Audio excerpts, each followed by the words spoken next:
No. Hello everyone, this is Frank J. and Meetings with Remarkable Humans, and I mean this guy. I mean just look at him, he looks like a superhuman.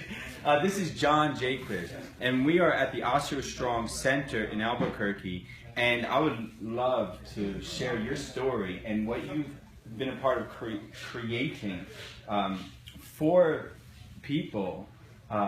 So let's just get into it. Sure. What do you do, and where did you start with OsteoStrong? Can you explain what OsteoStrong is? Sure. So OsteoStrong is a clinic people can come to, and they typically get referred by their physician, or they can just hear about it, and they come to it for bone density treatment. You can increase your bone density if you're young, and so you'll never have a dysfunction later in life, or likely not have a dysfunction later in life.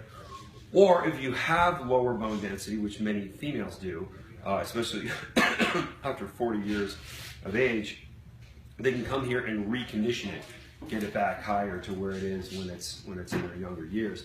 There's also a lot of performance implications, postural changes that happen when people do this. So it is very all-encompassing approach to age management. So this is fascinating. I used to work as a personal trainer and in a physical therapist, and I've seen people with osteoporosis, and I've seen the fear that they were in, that they were going to fall, and or they had it and they were just going downhill from there. There was no solution. They said weight bearing exercise, walking, this and that. Sure. And I've never seen any of these people get better. They were either in pain or in fear. And so you're saying that this actually builds bone density and can reverse osteoporosis. Right. So there's two things. One is that you don't, when you're dealing with a population like that and they come in here, fear of losing independence is actually a greater fear than death for a lot of older people. And there have been studies on that. So when they're osteoporotic and they're afraid of falling, they're actually more afraid of just breaking something and being bedridden in the hospital, wheelchair, something like that. But then, as you said, the people that were treated at the facility, they weren't receiving the proper load. So now we know through some other researchers, not me, and then I did some research that went far beyond the level of loading, but there was a great study out of Bristol, United Kingdom, that identified what the minimum dose response was to trigger an effect. So like when a drug is trialed or something like that, they're trying to find out how little of it they can give you to trigger that effect. So they figured it out for bone in the hip joint. That's where people have the fractures that are most associated with death. It's 4.2 multiples of body weight. So if you have to get 4.2 multiples of your own body weight to your hip, you're not doing that by walking, you're not doing that by going to a fitness center. It's a very targeted therapy. Very unlikely that somebody's going to put that much on their hip. Now little kids get it they hit the ground, right? But as we become adults, we don't do that. And also, it's not safe really to do that. But you're saying these machines are designed to trigger that bone growth. Right. So I'm curious about you and how you even came across this, because this is cutting edge technology and information that's going to change the medical industry. Sure. It's going to completely change somebody's life. And I've seen firsthand people suffering with this. I imagine there's millions all over the world, and I imagine some of you watching, your mom, your dad, or your grandparents. So how did you get into this? Yeah, where did you start? It was my mother. My mother was diagnosed with osteoporosis, and she was young. She was in her 60s at the time, and pretty upset about it, and told me that she was having this problem, and I decided I was going to read about it and look into it. How old were you at this point? I was in undergrad. I was just living in my fraternity house, and so she tells me this story, and I started reading about it, and within a few months after reading some of the scientific studies and just the general background of how bone gets triggered to grow in density, I had an idea, and it took me another 10 plus years to actually execute on that idea. But so it was compelling enough because you've seen your mom going through it. She was fearful for more than 10 years until I built the first prototype. And so it was you figuring out a solution for the situation of going with your mom. Right. Wow. Yeah. So develop a prototype and then put her through it. Now, the first prototype was made out of big wooden blocks, and there was a couple electrical sensors, and she was very unhappy about using it. I think I duct taped a couple of towels instead of like a seat, because there weren't.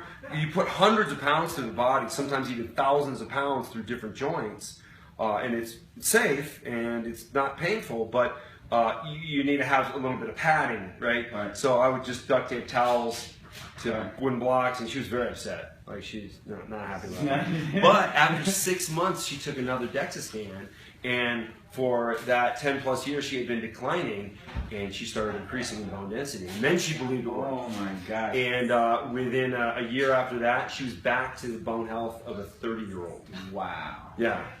Wow. Yeah. And you shared, and so what I love, and this can apply to anybody that's watching as well, is that you had a contrast, what I call it a contrast moment, where there was some sort of pain associated, like, this is causing my mom fear or pain, and how can I do something to create a solution? And now this solution is going to impact millions of people. Right. And that's just beautiful. And I acknowledge you for your dedication. Your dedication to go through years, and I imagine it was grit. Yeah, that it was very difficult. Now, It was most interesting thing was there were scientists who should have an open mind in the scientific process who just didn't think it was going to work. They didn't have a real reason behind why they didn't think it was going to work. It's a very simple, elegant solution. So what we're really doing is we're taking a bone, this is the axis of a bone, and we're compressing that bone from end to end. So when the bone becomes compressed, those small walls inside, they all bend. And it's really just a mechanical process, and that's why the educational institutions refer to it as mechanical loading. It is literally a process where the bone bends on the inside, and then inside the bone matrix, the call is made to reabsorb minerals, so pull minerals in and make the bone more dense. it does not matter what age the person is. It doesn't matter. There's this be process, right? This process can happen at all ages. At all ages. So you're saying that the bone can still grow no matter what age. Right. Now there are limitations to using the therapy devices. Somebody needs to be relatively pain-free. They need to be relatively ambulatory. Some people in wheelchairs can do the seated movements, these three. Right.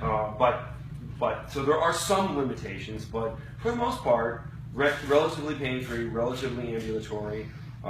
They can't be unmedicated hypertensive. So if they have high blood pressure and they're not controlling it, you're not supposed to do that. Okay. And then muscular dystrophy is the only other thing. So what kept you going? We're about to wrap up, but what kept you going out of all this time? Everything that you've experienced, probably the ups and downs, the roller coasters, the research, the study. Right. You know, the people in your field that did not have an open mind, and you had to show them, and you had to present this again and again. What kept you going? Why did you do this? I knew it worked. You knew it worked. Yeah. Yeah. It didn't matter how many people told me I was wrong. I knew I wasn't. Wow. So just there was no stopping. I would meet somebody who said no, and I would just say, well, I'll go meet somebody else then. Yeah, that's it. It's that certainty to provide a solution. Yeah. So people that are going through pain or fear, or they know somebody, what would you suggest? Building when someone's doing something and they prove to themselves that they're on the right path. That's all. That's the only person you need to convince. Because once you convince yourself, you can never be stopped. Yeah. And it's keeping an open mind to alternatives.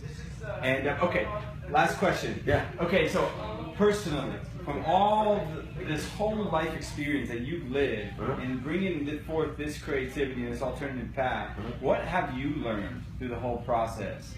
You know, what if you had one message to give to everybody watching here? What would that one message be? Well, I suppose, depending on who the audience is, I don't know exactly who pays attention to your show.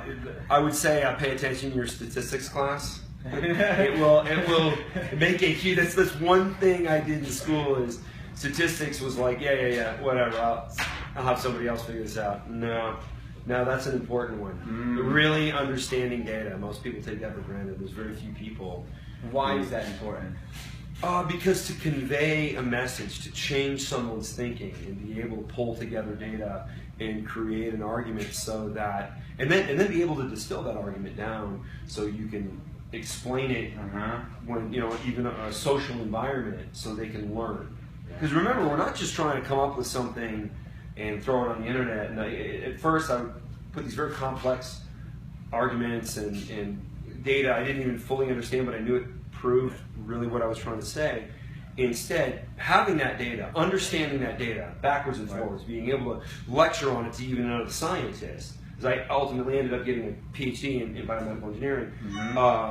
But it's being able to communicate it to the scientist, but most importantly to the postmenopausal person who comes in here who just doesn't want to fracture, or who wants to be able to play tennis like she used to, wants to be able to keep up with her kids, that kind of thing. Which is what matters. And what I've experienced here is not only are quantifiable results happening in people's lives, but the environment here psychologically is so empowering. I mean, it's a community. What I personally experienced is a community. There's positive energy, and what's so cool is that they're seeing the results themselves. Like the machines are showing them how the results are happening. And so, thank you so much. Thank you for your dedication.